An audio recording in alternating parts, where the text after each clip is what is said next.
Hi guys, welcome to the NiKo Show, and today we are going to be talking about something different. I have done a lot of videos on live service games and why they are dead and why I don't like them.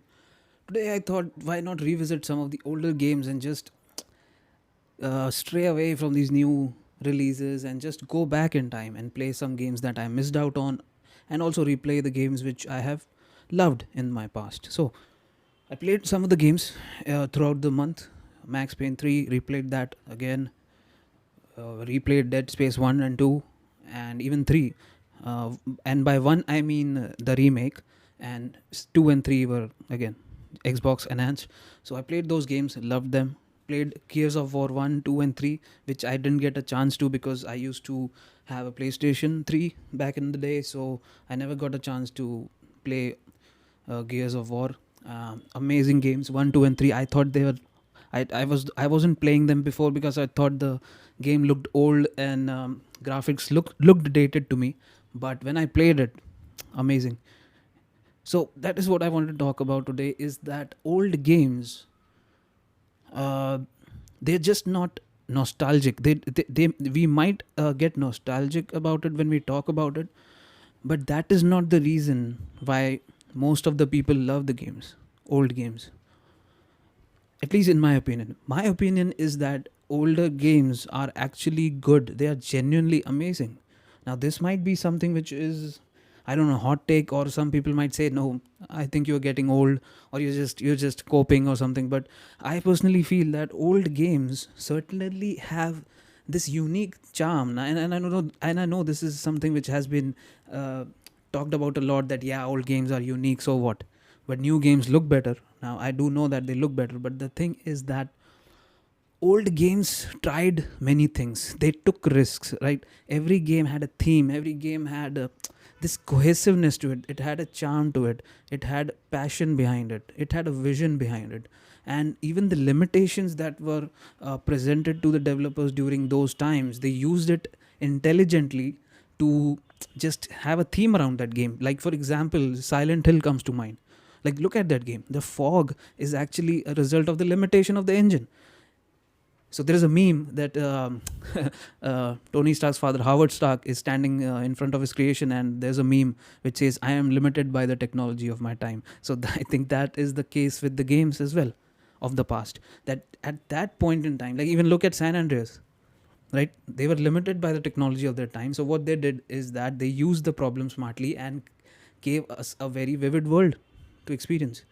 Now, yes, those games might look dated, their graphics might not be up to the mark, but then when you play the games, you get engrossed in it and you forget that those games are way older than you think they are. For example, Max Payne 1, play that game. Play that game, and I challenge you, and I'll change my name if you don't enjoy Max Payne 1, even playing it in 2026. You will be, at the very least, engrossed in the world. That world is so immersive even to this day. Now, personally, maybe my nostalgia might blind me, but it is not 100% blinding me. I can still see the low polygon areas, low textured areas. I can see that, but still, it's a gem of a game. It is unique, and these games were short, but they delivered on what they were. That is the point that I'm trying to make. That is the point that I realized. And many people know that in their hearts, that old games are not just good because they are old or there is some value attached to it for us or some emotional attachment to it. No, those games were good, really good. Like, play NFS Most Wanted. Ignore the fact that you're emotionally attached to it or there's a nostalgic value to it, and then play it objectively, and then play any racing games today, right? But now the thing is, yes, Forza looks good. Yes, NFS Payback looked good. Yes, NFS Unbound had a unique art style. Yes, these games are good. Yes, Crew Motorfest is amazing to play and even is a bit addictive. But the thing with these games is that they just give you the cars right away. Now, I'm going on a tangent. The topic is not about racing games, but I'm just giving you one of the example why older games are good. In NFS Most Wanted, if you play, and if you remember it, it had a blacklist system. Every enemy was a blacklisted racer. You had to defeat one, then move up the chain. So that felt good, right? There was progression.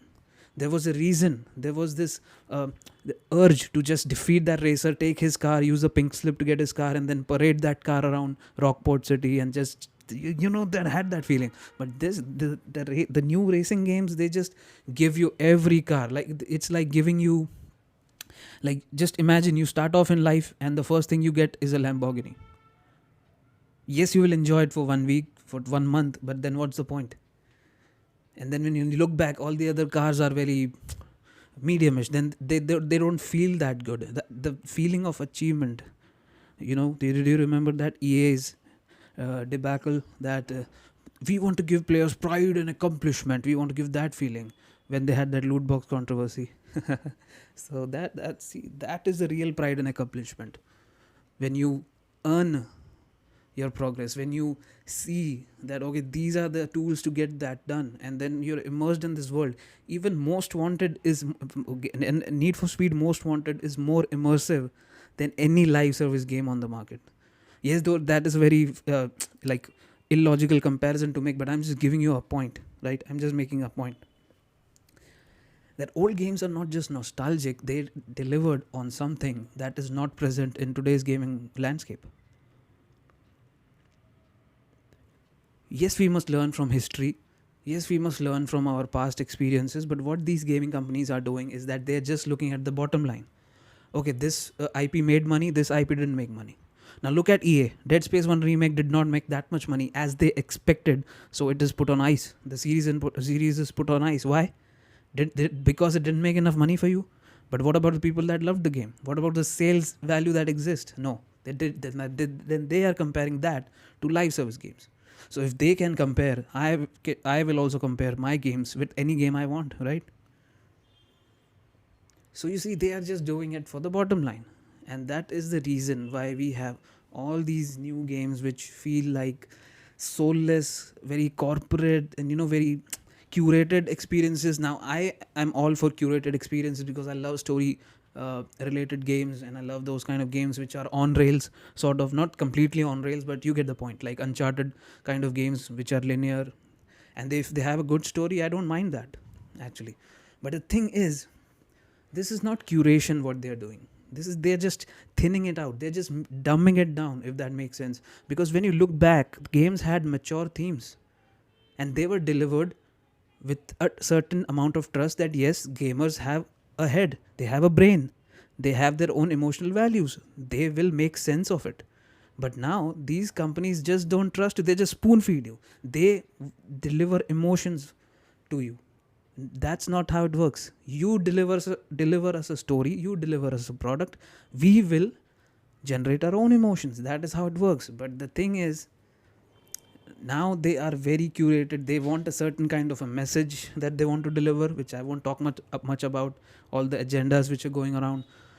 But I just don't like it. Just deliver a good story, man. Just deliver a good story. That's all I want. And that is what old games did. They had everything right. What they could do with their technology at the time, they did. And one important thing which I observed was the companies had people who genuinely cared about games. Just look at any game you like in the past, and look at the development team behind it. Look at the narrative lead, look at the game director. Everybody was passionate about the games.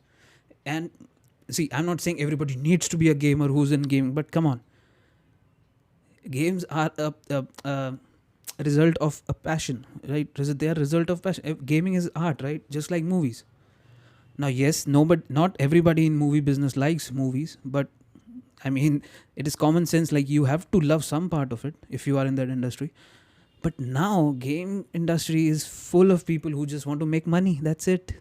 And that is reflected in a collective way as in the product that comes out of it. Corporatized, completely full, devoid of soul, and it is full of just sanity. It's just not sanity. And by sanity, I don't mean that it has to be insane. I'm just saying that it is very sanitized, very clean product, very bow-tied, beautiful product to look at, but inside it is hollow. That's not what we want, right, as gamers. And that is what I found, that old games had this rugged quality to them. They had their edginess, which was charming in a way, not overbearing like in today's games. Look at the Saints Row reboot. That is a perfect example of taking edginess to the extreme and cringe, right? That is not the kind of edginess which I'm talking about. Now look at Gears of War. What an amazing game, man. That bro feeling, that imagine having your cousin beside you and you were both enjoying the shootout. I mean, the visceral nature of the game. And the game had so many varied levels. It was not the same corridor, same shooting. They varied it up very nicely. The pacing was amazing and the game felt bigger than it was. And the game is just linear. That game is also linear, but still we loved it. We didn't need open world slop. We don't need big worlds, empty worlds with nothing to do in them, right? But still they were better. So I know this has been going on for long with this video, but I just think that old games, we like old games, especially people who are now older millennials and Gen Xers. I think we love older games not because of blind nostalgia. We love it because those games had something, man. All you young folks out there who are below 25, below 20, just play these old games from 2000s to 2010, like 2013. Play those games. Try those out, and then you will understand why we love those games. This is not just pure nostalgia. This is actually quality games that is attracting us to those games. And you cannot find them in present games. Yes, you might find some traces of it in parts, but that's about it. Like, none of the games which have come out presently demand that kind of respect or that kind of emotion. They don't invoke that emotion from me, except some games like Resident Evil, right? They are still doing good. Capcom is doing amazingly well, in my opinion. And that's about it. I don't see any other game that invokes that emotion. Maybe GTA 6 will do that, I don't know. But judging at Rockstar's team and the things that have been happening behind the scenes, I'm kind of cautious about GTA 6, but let's hope it turns out to be better, right? So yeah, that's about it from this video. I hope you guys are doing well, and stay healthy and keep gaming, guys.